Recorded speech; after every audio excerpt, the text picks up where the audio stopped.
Aduh, mana teman-teman ini? Coba aku ingatin dulu lah.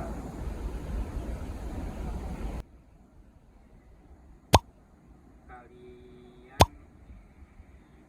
udah gimana ya? Gim, Jawab. gimana nih? Katanya mau diskusi hari ini. Diskusi hari ini. Ya, Gimana? katanya mau bahas isu politik Oh, isu politik boleh sih. Gimana? tentang korupsi. Ya gimana? Ya, sebenarnya kita nunggu chatan dari grup. Oh, berarti kita nunggu anak-anak grup aja dulu. Ya. BTW, kau udah makan? Ah, belum sih, makanya aku beli roti tadi. Nanti kita makan, Pak. Tadi. Kita makan di Makan Mano. Wah, boleh deh. Aku Boleh. setuju banget. Kenyang makan sana. Wow.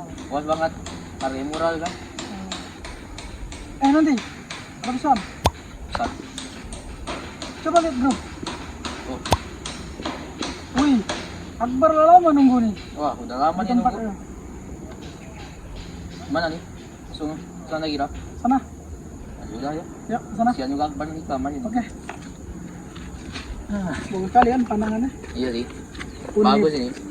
Ya kita kan namanya di sini kan Universitas Bengkulu nih. Iya. Bagus nih banyak. Banyak indah lagi.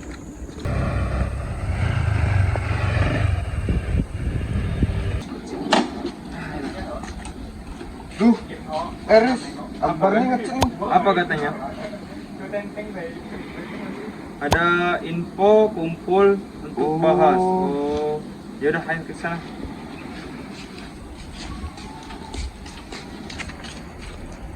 Weh, udah lama nunggu bang. Udah nih. Duduk sini sini. Hai. Kita masuk duduk di sini aja yuk. Yuk, yuk. Nah, Yang lain mana? belum pada datangnya, mungkin sebentar lagi nyampe. Oh, Lambat ya. Ya. oke. Tadi ada urusan sedikit. Ya, duduk. Duduk di sini.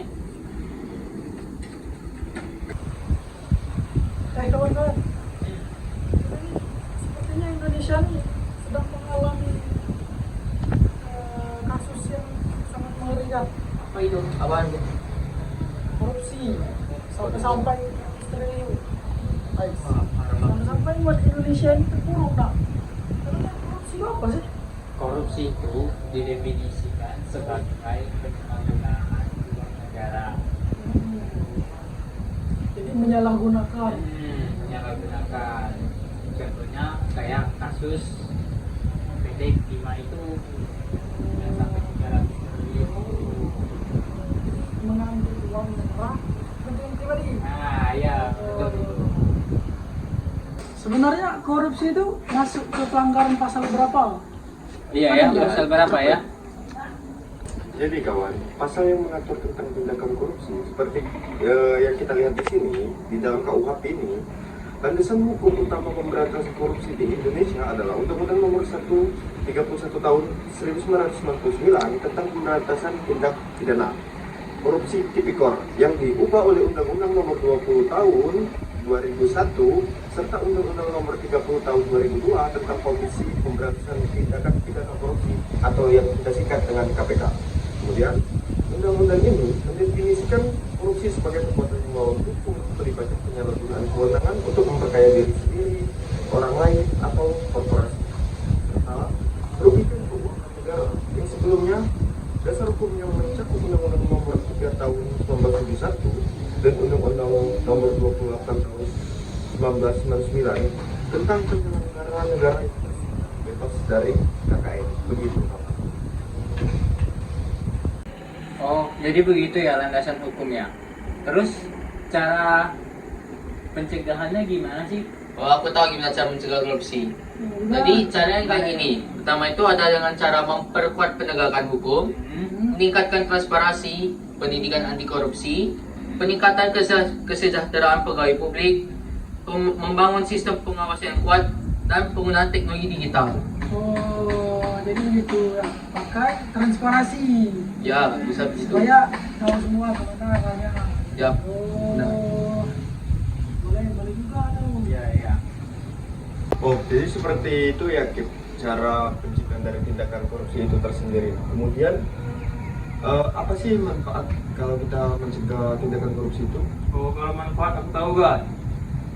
Tujuan dan manfaat untuk mencegah korupsi itu yang pertama adalah mencegah kerugian negara dan juga masyarakat. Yang kedua, mewujudkan keadilan bagi seluruh rakyat Indonesia. Dan yang terakhir, mewujudkan cita-cita bangsa, yaitu anti KKN, korupsi, korporasi, dan juga nepotisme. Dan juga manfaat pencegahan korupsi, satu, peningkatan kualitas layanan publik. Yang kedua, peningkatan investasi. Dan yang terakhir, menjaga stabilitas ekonomi. Jadi begitu. Oke, aku jadi tahu apa itu manfaat dari kita kalau mencegah tindakan korupsi. Ya, sebenarnya manfaatnya itu sangat penting. Tapi kenapa ya negara kita ini banyak banget korupsi? Bingung juga. Jadi kawan-kawan, ketika kalian sudah menjadi pejabat atau petinggi dari Indonesia ini, kalian jangan menyalahkan kewenangan, di mana kalian memakai dana yang seharusnya dialokasikan ke pendidikan, kesehatan maupun fasilitas umum, tetapi kalian mengantongi dana tersebut untuk kepentingan pribadi, bukan melainkan untuk kepentingan masyarakat. Jadi, marilah kita jaga bumi lestari ini, jaga bangsa ini, agar terciptanya negara satu kesatuan, kemudian katakan tidak pada korupsi. Menolak korupsi bukan hanya sekedar kewajiban hukum, melainkan harusan dari hati kita. Masa depan bangsa dari kehancuran ekonomi, ketidakpercayaan publik, dan kemiskinan yang menggeleng. Karena dana yang seharusnya dialokasikan untuk pembangunan infrastruktur, pendidikan, juga kesehatan, justru menguap ke kantong pejabat yang tidak bertanggung jawab, mengkhianati amanah rakyat yang diberikan. Maka dari itu, ayolah kita sebagai orang yang berpendidikan untuk tidak melakukan korupsi. Jadi untuk masyarakat Indonesia, baik itu pejabat atau siapapun itu, mari kita cegah tindakan korupsi dengan kita. Untuk itu, jaga terus Indonesia kita. Korupsi adalah parasit ganas yang menggerogoti batang tubuh negara dari dalam, merusak sendiri kehidupan masyarakat dan mematikan harapan kecil rakyat kecil. Oleh karena itu, mari kita bersama-sama menjadi benteng yang kokoh, menolak segala bentuk gratifikasi, serta memastikan bahwa tidak ada ruang sedikit pun bagi praktik korupsi berkembang biak di bumi pertiwi. Satu Korupsi merusak ekonomi, memperlebar kemiskinan, dan menghambat pembangunan. Mengkhianati amanah, memicu kesenangan duniawi, dan siksa neraka yang abadi. Katakan tidak pada korupsi.